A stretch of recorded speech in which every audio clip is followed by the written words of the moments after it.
नमस्कार दोस्तों, आज का विषय महत्वपूर्ण है, खासकर उन लोगों के लिए जिनका विवाद जमीन, पैसा, एग्रीमेंट, बिजनेस, ट्रांजैक्शन या फैमिली प्रॉपर्टी से जुड़ा हुआ है। कई बार होता यह है कि दो लोगों के बीच असल में सिविल डिस्प्यूट चल रहा होता है, लेकिन एक पक्ष दूसरे पर cheating, criminal breach of trust, forgery, धमकी या दूसरे क्रिमिनल एलिगेशन लगाकर क्रिमिनल केस शुरू कर देता है। तो लोगों के मन में सवाल आता है कि क्या हर सिविल डिस्प्यूट को क्रिमिनल केस बनाया जा सकता है, और अगर क्रिमिनल केस हो गया है तो तुरंत क्या करना चाहिए। आज इस वीडियो में मैं आपको स्टेप बाय स्टेप इसके बारे में बताऊंगा। पॉइंट नंबर 1, सबसे पहले सिविल डिस्प्यूट और क्रिमिनल ऑफेंस, इन दोनों के बीच में अंतर समझिए। सिविल डिस्प्यूट में सामान्यतः property, position, ownership, money recovery, contract, partition, injection जैसे राइट का विवाद हो सकता है, जबकि क्रिमिनल ऑफेंस में कानून द्वारा डिफाइंड क्रिमिनल इंग्रेडिएंट्स का होना बहुत जरूरी होता है। उदाहरण के लिए, अगर किसी एग्रीमेंट के बाद केवल यह विवाद हो गया कि पेमेंट कब करनी थी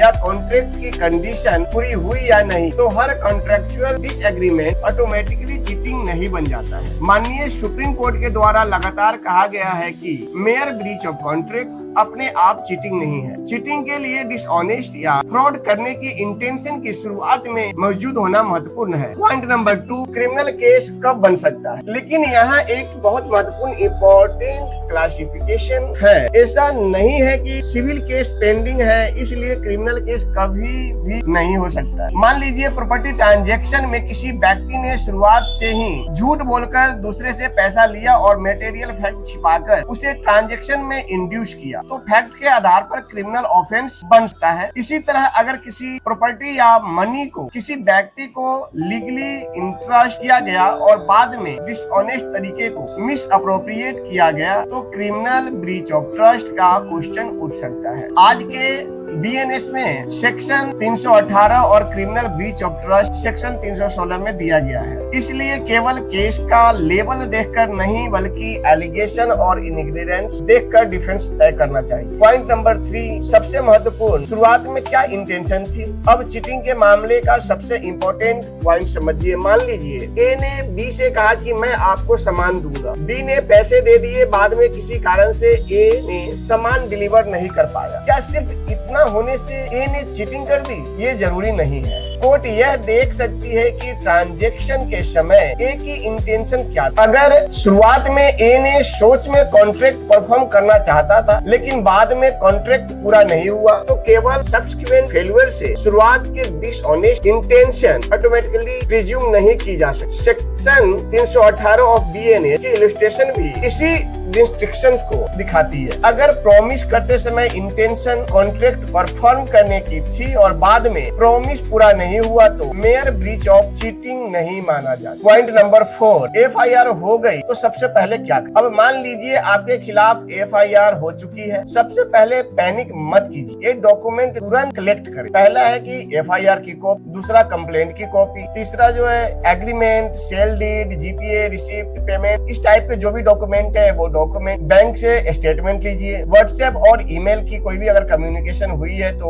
उसकी भी प्रूफ चाहिए। पहले से चल रहे सिविल प्रोसीडिंग के जो डॉक्यूमेंट है वो रखना है, और लीगल नोटिस और उनके रिप्लाईज को भी संभाल के रखना। और सबसे इम्पोर्टेंट, पूरी क्रोनोलॉजी बनाइए। अब क्रोनोलॉजी इस टाइप से बनाइए कि एग्रीमेंट कब हुआ, कब पेमेंट हुई, कब डिस्प्यूट शुरू हुआ, किसी ने पहले लीगल नोटिस भेजा, सिविल केस कब फाइल हुआ, क्रिमिनल कंप्लेंट कब हुई। यह क्रोनोलॉजी कई मामलों में डिफेंस को समझने में बहुत मदद करती है। पॉइंट नंबर 5, अब मान लीजिए आप दोनों के बीच पहले से सिविल डिस्प्यूट पेंडिंग है और उसी डिस्प्यूट के बीच दूसरी पार्टी ने क्रिमिनल एफआईआर करा दी। क्या एफआईआर सिर्फ इसलिए खत्म हो जाएगी? तो मैं आपको बता दूं कि ये एफआईआर ऑटोमेटिकली खत्म नहीं होगी, लेकिन अगर एफआईआर को पढ़ने पर क्रिमिनल ऑफेंस के आवश्यक इंग्रेडिएंट्स ही नहीं बनते और क्रिमिनल प्रोसीडिंग का इस्तेमाल सिविल डिस्प्यूट में प्रेशर बनाने के लिए किया जा रहा है, तो यह डिफेंस का इम्पोर्टेंट ग्राउंड हो सकता है। सुप्रीम कोर्ट ने 2025 में कहा कि जहां सिविल और क्रिमिनल प्रोसीडिंग सेम इश्यू पर है और क्रिमिनलिटी का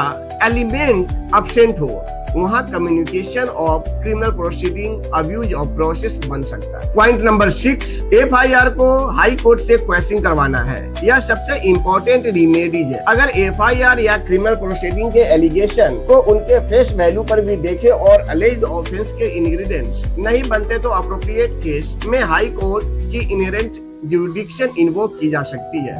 अब पुरानी CRPC की सेक्शन 482 की जगह BNSS में सेक्शन 528 हाई कोर्ट की इनहेरेंट पावर को प्रिजर्व करती है। सेक्शन 528 का उद्देश्य क्या है? कोर्ट प्रोसेस के अब्यूज को रोकना, जस्टिस के एंड सिक्योर करना और आवश्यक ऑर्डर पास करना। इसलिए अगर आपका केस जेन्युइनली ऐसा है जहां क्रिमिनल प्रोसीडिंग केवल सिविल डिस्प्यूट को प्रेशर बनाने के लिए इस्तेमाल की गई है, तो क्वेश्चनिंग अंडर सेक्शन 528 BNSS एक पॉसिबल रिमेडी हो सकती है। लेकिन सिविल डिस्प्यूट पेंडिंग होने से सीधे क्वेश्चनिंग मिल जाएगी, ऐसा मानना गलत हो। Point number 7, high court mini trial नहीं करता। एक बहुत इंपॉर्टेंट बात अक्यूज को समझनी चाहिए। क्वेश्चनिंग पिटीशन में यह कहना कि मेरे पास बहुत सारे विटनेस है, कंप्लेनेंट झूठ बोल रहा है, मेरी एविडेंस ज्यादा स्ट्रॉन्ग है, लेकिन हर बार यह पर्याप्त नहीं होगा। सुप्रीम कोर्ट ने स्पष्ट किया है कि हाई कोर्ट सेक्शन 528 की जुरिडिक्शन में सामान्यतः मिनी ट्रायल नहीं करता और डिस्प्यूटेड एविडेंस की डिटेल एप्रिसिएशन ट्रायल कोर्ट का क्षेत्र है। इसलिए क्वेश्चनिंग पिटीशन में फोकस होना चाहिए कि क्या FIR के एलिगेशन को मान भी ले तब भी ऑफेंस के बेसिक इंग्रेडिएंट्स बनते हैं या नहीं। यही महत्वपूर्ण इंपॉर्टेंट क्वेश्चन है। पॉइंट नंबर 8, अगर चार्जशीट भी आ चुकी है, अब मान लीजिए FIR के बाद इन्वेस्टिगेशन हुई और चार्जशीट भी फाइल हुई, क्या अब डिफेंस खत्म हो गया? बिल्कुल नहीं। चार्जशीट आने के बाद भी अक्यूज को अवेलेबल लीगल रेमेडीज और प्रोसीजरल सेफगार्ड मिलते हैं। मैं चार्जशीट के बारे में पहले वीडियो बना चुका हूँ,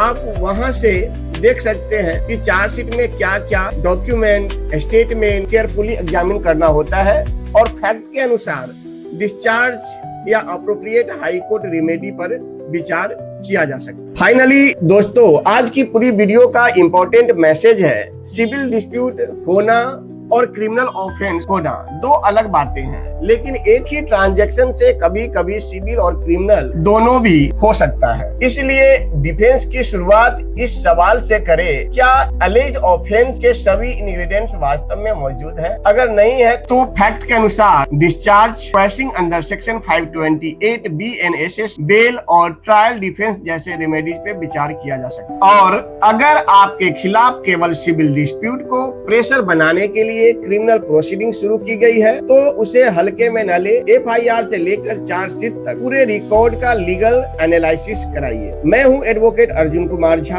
कानून जानिए, अपने अधिकार पहचानिए। वीडियो यूजफुल लगे तो लाइक, शेयर और सब्सक्राइब जरूर करें। धन्यवाद।